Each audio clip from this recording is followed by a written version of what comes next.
रमजान जैसे महीने में मुसलमान दुआ छोड़ बैठा है। रमजान जैसे महीने में मुसलमान दुआ छोड़ बैठा है। बाहर लोगों की क्या बात करूं, यहां बैठे हुए हैं, आमना सामना है, दोस्ती है, प्यार है, मोहब्बत है, इस्लाह है।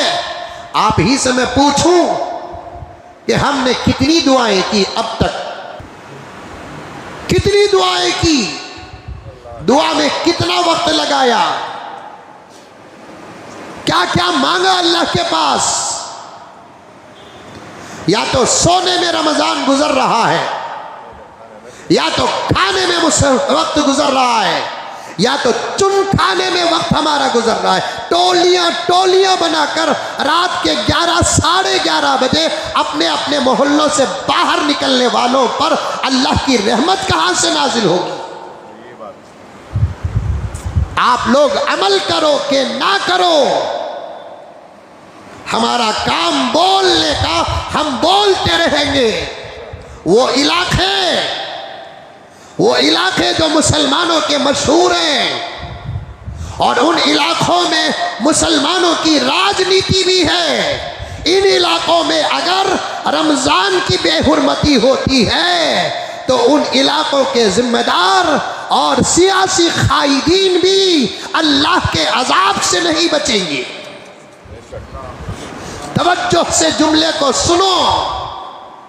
कायद होने का मतलब क्या, हाकिम होने का मतलब क्या, हुक्मरान होने का मतलब क्या, काउंसलर एमएलए एमपी होने का मतलब क्या।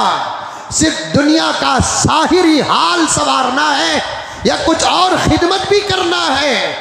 उठाकर देखो अबू बकर की सीरत को, उठाकर देखो उमर की सीरत को, उठाकर देखो उस्मान की सीरत को, हजरत अली की सीरत को, हजरत अमीर माविया की सीरत को, हजरत खलीफे हारून रशीद की सीरत को, हजरत उमर बिन अब्दुल अजीज की सीरत को।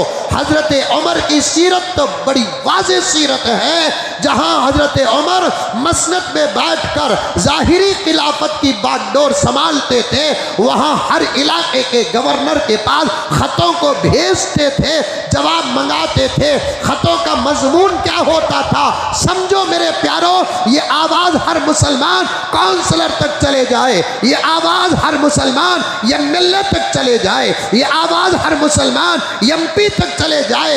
हजरत उमर फारूक रजी अल्लाह ताला अन्हु इलाकों के गवर्नरों के पास खतों को भेजते थे, जाहिरी हालात का इल्म मालूम करते थे। साथ में एक खत में यह सवाल भी होता था, मस्जिदें कितनी भर रही है, मस्जिदें कितनी भर रहे हैं, लोगों के तकवे का क्या हाल है, नमाजों का क्या हाल है, तिजारत की सदाकत का क्या हाल है, हवा का क्या हाल है, शर्म का क्या हाल है। इसका भी हजरत उमर फारूक फिक्र करते थे, सवाल करते थे, जवाब गवर्नर लिखते थे, अल्हम्दुलिल्लाह अमीरुल मोमिनीन, वक्त से पहले मस्जिद अल्हम्दुलिल्लाह हमारी भर जाती है। यहाँ तक सवाल मैंने पढ़ा, अल फारूक के अंदर मस्जिदों में तफसीरों का इंतज़ाम है कि नहीं है, मस्जिदों में फ़िक़्ह की मजलिसें होती है कि नहीं होती है, ज़िक्र का क्या हाल है, नौजवानों का क्या हाल है, तक़वे का क्या हाल है, तहारत का क्या हाल है। ये कौन सवाल कर रहा है?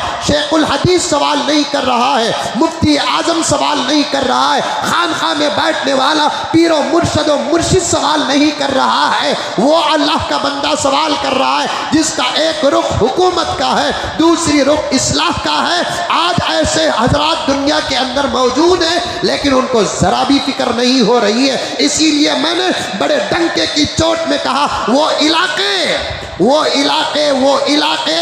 जो मुसलमानों से कसरत में है और वहाँ के कायदीन मुसलमान भी है, ऐसे इलाकों में अगर रमज़ानुल मुबारक की पामाली हो रही है, नमाजों की पामाली हो रही है, शर्म हया का जनाजा उठ रहा है और पूरी पूरी रात गपशप में गुजारा जा रहा है, तरावी का कोई लिहाज नहीं है, शहरियों का कोई लिहाज नहीं है, तो इन इलाकों में गुनाह करने वाले ही अल्लाह के अजाब में गिरफ्तार नहीं होंगे। इन इलाकों के जिम्मेदारान, मसाजिद के जिम्मेदारान, सियासत के जिम्मेदारान सब भी अल्लाह के अजाब में गिरफ्तार हो जाएंगे।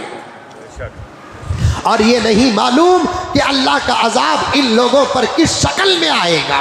अभी मैं जुमे की नमाज के लिए मेरे घर से निकला, मेरी गाड़ी को 2 औरतें रुका लिए। मैं समझा कि कोई सवाल होगा, उनकी कोई ज़रूरत होगी।